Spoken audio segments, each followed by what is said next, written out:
La columna semanal en BAE Negocios de Guillermo Moreno, Norberto Iscovich y Claudio Comari. Economía a puro peronismo. Por no crear trabajo, despedidos. Por el licenciado Guillermo Moreno, el doctor Claudio Comari y el licenciado Norberto Iscovich. De principio a fin, el gobierno se ha caracterizado por cumplir a pie juntillas con sus premisas de empeorar lo que esté mal, sin privarse de generar problemas nuevos. Lo sucedido en materia de empleo, es uno de los tantos ejemplos en los que las dificultades preexistentes fueron agravadas por la acción gubernamental. El mejor equipo de los últimos 50 años fue instrumentando su seguidilla de iniciativas inconexas y hasta contradictorias, siempre presentadas como el único camino, hasta conseguir los rotundos fracasos por los que se lo recordará. No cabe duda que la idoneidad para lidiar con los problemas no ha sido el fuerte del funcionariado saliente. Pero, en la mayoría de las materias, no solo se trató de impericia, sino, llanamente, de ni siquiera comprender la naturaleza del campo en cuestión. Hace poco hemos explicado las falacias implícitas en las últimas estadísticas de desocupación. Hay más empleos. BAE, 14 de octubre de 2019, pero no sabremos si serán solucionadas en lo inmediato, dado que los datos correspondientes al tercer trimestre se conocerán recién en las cercanías de la Navidad. Y dado que es importante hacer, como parte del balance de la gestión de Cambiemos, una evaluación del cumplimiento de la promesa de más empleo de calidad, es pertinente apelar a estimaciones basadas en los datos disponibles. Ya lo dijimos, el gobierno de Cambiemos se caracterizó por decidir mal las respuestas ante las preguntas de qué hacer y de cómo hacerlo, al igual que, frente a incontables problemáticas, ni siquiera pudo responder al interrogante de qué se trata. La cuestión del empleo fue una de ellas. Desnudo y vociferando, por no decir. Quienes repasen las alocuciones inaugurales del actual oficialismo, encontrarán el absurdo diagnóstico de que había un exceso de 1,5 millones de empleados públicos. Para ese entonces, los asalariados del sector gubernamental rondaban los 3 millones de personas.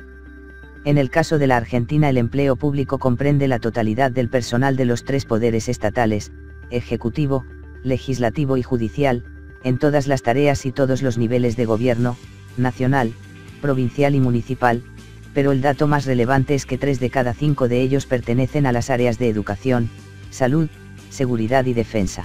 Paradójicamente, el gobierno de Cambiemos, lejos de actuar en consonancia con ese errado diagnóstico, el único tipo de empleo que alentó en modo sistemático fue el que dependía del Estado, ya sea mediante vías directas, y no solo con los absurdos cargos como los de directora de movilidad en bicicleta o director nacional de infraestructura y actividad física, o indirectas. Las estadísticas basadas en registros administrativos indican que, entre noviembre de 2015 y agosto de 2019, se sumaron más de 73.000 asalariados públicos, pero por el camino de los estímulos fiscales, se adicionaron 138.000 independientes monotributo y casi 11.000 independientes monotributo social, categoría que da cuenta de las personas incluidas en planes sociales. Esta evolución es consistente con el desmanejo de las cuentas públicas, caracterizada por un déficit fiscal total siempre creciente. En el mismo lapso, de casi 4 años, examinado, en el ámbito privado perdieron su trabajo más de 211.000 personas, 194.000 asalariados privados registrados, y otros 17.000 independientes autónomos. Este comportamiento es el reflejo del proceso de ajuste al que este sector de la economía fuera sometido por las inconsistentes políticas macroeconómicas implementadas.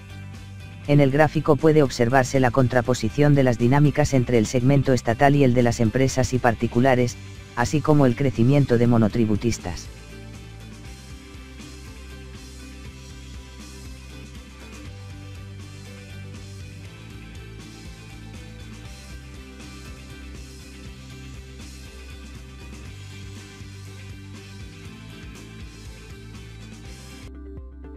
En apariencia, considerando el empleo en el sector público, en el privado y en los hogares particulares, el saldo del empleo registrado por el Ministerio de Producción y Trabajo es ligeramente positivo, con unos 65.000 ocupados más.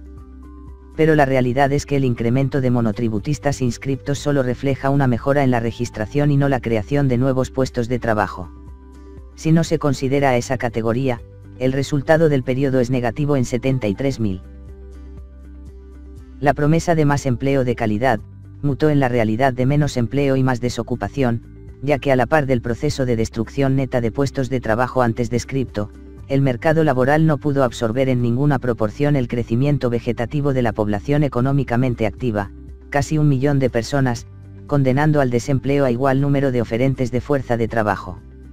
Es por ello que el nuevo gobierno asumirá con una tasa de desocupación en las cercanías del 15%, lo que representa un desafío enorme y urgente. En este caso, sí se podría.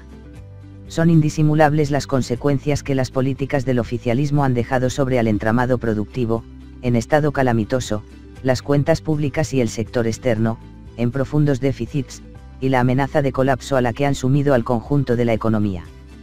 Pese a ello y más allá de la ineludible urgencia de la reparación de daños, la vigorización del mercado de trabajo dista de ser una utopía, en tanto las actuales circunstancias del contexto internacional sean convertidas en ventajas. En términos simples, hay que hacer lo contrario de lo que hizo Cambiemos. Como hemos señalado en reiteradas oportunidades, la reconfiguración de las relaciones políticas y comerciales entre las naciones marcha al ritmo de la confrontación por los puestos de trabajo, proceso al que el Papa Francisco denomina Tres Guerra Mundial en cuotas.